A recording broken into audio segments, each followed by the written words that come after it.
సమాజంలో గౌరవాన్ని పెంచుకుంటూ సమస్యల్ని పరిష్కరించుకుంటూ విధ్వంసం అయిపోయిన తెలంగాణ వికాసం వైపు నడిపించుకుంటూ ఒకటొకటిగా సమస్యల్ని పరిష్కరించుకుంటూ మిమ్మల్ని అందరినీ సమన్వయం చేసుకుంటూ పొద్దున్న లేతే రాత్రి వరకు మీ మధ్యలోనే ఉండి తప్పించుక తిరగకుండా ఫామ్ హౌస్లో వండుకోకుండా ఎప్పుడైనా మీ మధ్యలోనే ఉంటే ఇంకేం చేస్తారా కష్టం ఉందనంటే ఓ రోజు కోపం వస్తుంది, ఇంకో రోజు అయ్యో పాపం పిల్లగాడు ఏదో తిప్పలు పడుతున్నాడా నడవని సంసారం నడుపుతున్నాడు కదా అని అంటారు. తప్పించుకు తిరుగుతామంటారు, వీడు ఉత్త దొంగోడు ఉన్నట్టున్నాడా ఎమ్మ దొడ్డకు రాడు దొంగోడు కాదు అన్నట్టుంది సంసారం. ఇట్లాంటి దొంగోడు ఎట్లా ముఖ్యమంత్రి అయ్యిండా అనుకునే ప్రమాదం ఉందా? మరి అందుకే ఇయ్యాల ఏం చేసింది ప్రభుత్వం అని అడుగుతారు. నేను సూటిగా కొన్ని లెక్కలు వ్యవసాయానికి రైతుల గురించే చెప్పదలుచుకున్న, మిగతా అన్నీ నేను ఈరోజు చెప్పదలుచుకోలేదు. ఎందుకంటే ఇది రైతుల పండుగ, ఇది రైతు వేదిక, ఇది శిల్పారామం కూడా ఒక రైతు వేదికగా మార్చి ఇవాళ మా వ్యవసాయ శాఖ కమిషన్ కోదండ రెడ్డి గారితో సహా మా సభ్యులందరూ ఈరోజు రైతుల కోసం మంచి ఎట్లా చేయాలన్న ఆలోచనతోని ఇవాళ వందలాది రైతు వేదికలలో ఇవాళ మనోళ్ళందరూ కూర్చొని ఉన్నారు. నేను ఇవాళ ఉన్న విషయాలు మీ ముందర చెప్పదలుచుకున్నా.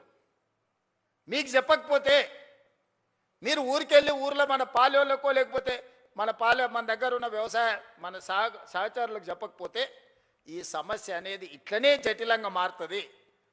ఇవాళ రైతు రుణమాఫీ 25,35,000 మంది రైతులకు 20,677 కోట్ల రూపాయలు 2 లక్షల వరకు రైతు రుణమాఫీ చేసిన మాట వాస్తవం కాదా? ప్రతి ఊర్లో రైతుల వివరాలు గ్రామ సభలలో చదివి వినిపించినాం. రైతు భరోసా ఆయన రైతు బంధు అన్నాడు. ఆ రైతు రాబంధు మీకు బకాయి పెడితే ప్రభుత్వం వచ్చిన ఎంబడే నెల తిరగక ముందే 7,000 కోట్ల రూపాయల పాత బకాయిలు మేం చెల్లించినాం. రైతు రాబంధువు మీ నెత్తి మీద పెట్టిపోతే నేను వచ్చి కట్టిన ఒడ్లు సివిల్ సప్లైస్ కార్పొరేషన్ కొని బకాయిలు పెట్టిపోతే ఉత్తమ్ కుమార్ రెడ్డి గారు వచ్చి ఈరోజు ఆ ఒడ్ల పైసలు ఆనాడు 2023 నాడు మీకు చెల్లించడం జరిగింది.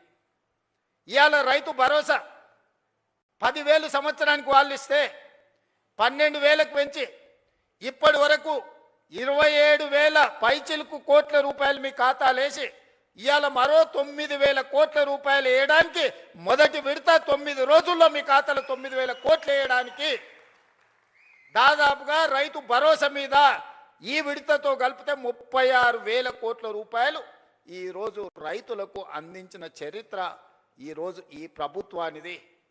అదేవిధంగా కాంగ్రెస్ వస్తే కరెంటు ఉండదు, కాంగ్రెస్ వస్తే రైతులకి కరెంటు కష్టాలన్నారు. ఉచిత కరెంట్ ఎవరే కనిపెట్టింది? ఈ దేశంలో ఎవరికన్నా రైతులకు ఉచిత కరెంట్ ఇవ్వాలన్న ఆలోచన వచ్చిందా?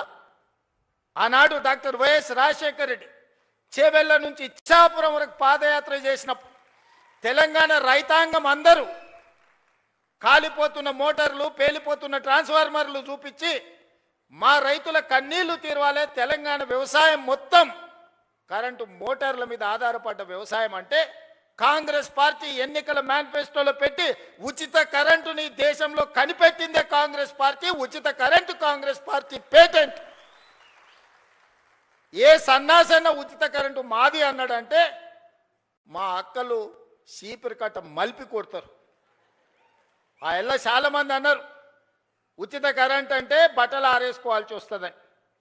ఇచ్చి చూపించి రాజశేఖర రెడ్డి గారు 2004 ముఖ్యమంత్రిగా ఎల్బీ స్టేడియంలో ప్రమాణ స్వీకారం చేసినప్పుడు 7 గంటల ఉచిత కరెంటుతో పాటు వందలాది కోట్ల రూపాయలు రైతుల కరెంటు బిల్లులను రద్దు చేసి లక్షలాది మంది రైతుల మీద ఉన్న క్రిమినల్ కేసెస్ను రద్దు చేసిన సంతకం, మొట్టమొదటి ఫైల్ మీద సంతకం ముఖ్యమంత్రిగా వైఎస్ రాజశేఖర రెడ్డి గారు కాంగ్రెస్ పార్టీ 2004 సంవత్సరంలో సంతకం పెట్టింది కాంగ్రెస్ పార్టీ కాదా? ఇవాళ గుడ్డొచ్చంట కోడిని బెదిరించిందంట. ఈడెవడో వచ్చి మేమిచ్చిన ఉచిత కరెంటుకు నీ ఖాతాలో రాసుకొని కాంగ్రెస్ వస్తే కరెంటు కష్టాలన్నాడు. ఆ ఉచిత రైతు కరెంటుకు ప్రతి నెల మా బట్టి విక్రమార్క గారు ఆర్థిక మంత్రి ఆయనే, విద్యుత్ శాఖ మంత్రి ఆయనే ఎడమ చేత్తో ఇస్తుండు, కుడి చేత్తో తీసుకుంటూ నెలకు 1000 కోట్ల రూపాయలు ఇవాళ రైతులకు ఉచిత కరెంటు మీద 30,000 కోట్ల రూపాయలు 30 నెలల బట్టి విక్రమార్క గారు ఉచిత 24 గంటల ఉచిత విద్యుత్ కోసం రైతుల కోసం 30,000 కోట్ల రూపాయలు ఈనాటికి మనం ఖర్చు పెట్టినాం. బోనస్ కింద 4,000 కోట్లు దాదాపుగా ఉత్తమ్ కుమార్ రెడ్డి గారు ఇచ్చారు. వ్యవసాయ పనిముట్లకు ఈరోజు తుమ్మల నాగేశ్వరరావు గారు 2,000 కోట్ల రూపాయలు ఖర్చు పెట్టారు. రైతు బీమా దాదాపుగా 3,500 కోట్ల రూపాయలు రైతు బీమా కోసం ఈరోజు మనం ఖర్చు పెట్టినాం. సివిల్ సప్లైస్ కార్పొరేషన్ 10 ఏళ్లలో వాళ్ళు కొనుగోలు చేసింది ఎంత, 2.5 ఏళ్లలో మనం కొనుగోలు చేసింది ఎంత ఒక్కసారి లెక్క పెట్టుర్రి.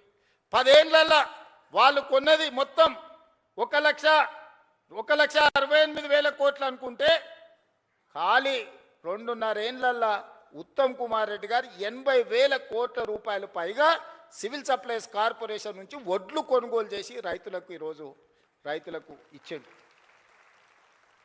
ఇట్లా లెక్కలేస్తే 30 నెలల దాదాపుగా 1,75,000 కోట్ల రూపాయలు ఈ ప్రభుత్వం రైతాంగం కోసం ఖర్చు పెట్టింది. సరాసరి ప్రతి నెల 6,000 కోట్ల రూపాయలు రైతుల కోసం మేం ఖర్చు పెడితే మీరు 2,500 కోట్ల రూపాయలు కూడా ఖర్చు పెట్టలేదు. మరి వ్యవసాయానికి మేం పండుగ చేసినామా, మీరు చేసిర్రా? ఇవాళ ఊర్లలో తిరిగి ఈరోజు రైతులను క్షమించే సభ పెట్టమని తాటి చెట్టులు ఎక్కువ అయ్యాను కానీ తలకాయ లేనట్టుంది చెప్తా ఉన్నాడు. చెట్టులు ఎక్కువ ఎరిగితే సరిపోదు, అందులో ఆవగించనంత గుజ్జు ఉండాలని పెద్దలు చెప్పారు. అందుకే ఇవాళ ఏ విషయంలో అయినా మీరు చర్చకు సిద్ధమా, వస్తాడా అసెంబ్లీకి? రైతుల గురించే ప్రత్యేకంగా అసెంబ్లీ సమావేశాలు ఏర్పాటు చేద్దాం. 10 సంవత్సరాలు మీరు చేసింది ఏంది రైతుల కోసం, 10 సంవత్సరాలు మేము చేసింది ఏందో ఈరోజు ఆలోచన చేద్దాం. సాగునీటి ప్రాజెక్టులు కాళేశ్వరం పేరు మీద గోదావరి నదీ జలాలతోని ఉత్తర తెలంగాణను సస్యశ్యామలం చేస్తా, రంగారెడ్డి జిల్లా వరకు తీసుకొస్తని 1,50,000 కోట్ల రూపాయల అంచనాతోని గోదావరి నదీ జలాల మీద కాళేశ్వరానికే 1,02,000 కోట్ల రూపాయలు కాంట్రాక్టర్లకు చెల్లిస్తే 3 ఏళ్ల కాళేశ్వరం కట్టుడు, 3 ఏళ్ల కాళేశ్వరం కూలుడు మీరే కడితిరి, మీరే కూలగొట్టిరి. 1,00,000 కోట్ల రూపాయలు గోదావరిలో కలిసిపోయి కాళేశ్వరం కాస్త కూలేశ్వరమైంది. అంతకుముందు ఏ ఊర్లో ఎవరు కష్టపడి ఒడ్లు పండించుకున్నా, ఏ ఊర్లో ఎవరు మక్కలు పండించుకున్నా, ఏ ఊర్లో ఎవరు జొన్నలు పండించుకున్నా, ఏ ఊర్లో ఎవరు సద్దలు పండించుకున్నా, ఏది పండించుకున్నా కాళేశ్వరం నీళ్ళతోనే ఈ పంటలు పండినాయి అన్నారు. మరి 3 ఏళ్లలో మేము సుక్క నీరు తీసుకోలేదు, కుప్ప కూలిపోయింది కాళేశ్వరం. సంవత్సరానికి కేవలం ఒడ్ల గురించే నేను చెప్పదలుచుకున్నా, 2,88,00,000 మెట్రిక్ టన్నుల ఒడ్లు పండించి తెలంగాణ రైతాంగం తమ రక్తాన్ని చెమటగా మార్చి దేశంలోనే తెలంగాణ రాష్ట్రాన్ని నెంబర్ 1గా నిలబెట్టింది తెలంగాణ రైతాంగం కాదా? మా రైతు సోదరులు కష్టపడి రక్తాన్ని చెమటగా మార్చి పండించిన ఒడ్లు కాళేశ్వరం నీళ్ళతో పండించారని కథలు చెప్తావు కదా చంద్రశేఖరరావు గారు. ఈ కాశీ మజిలీ కథలు ఎన్ని రోజులు చెప్తారు మీరు? ఎన్నిసార్లు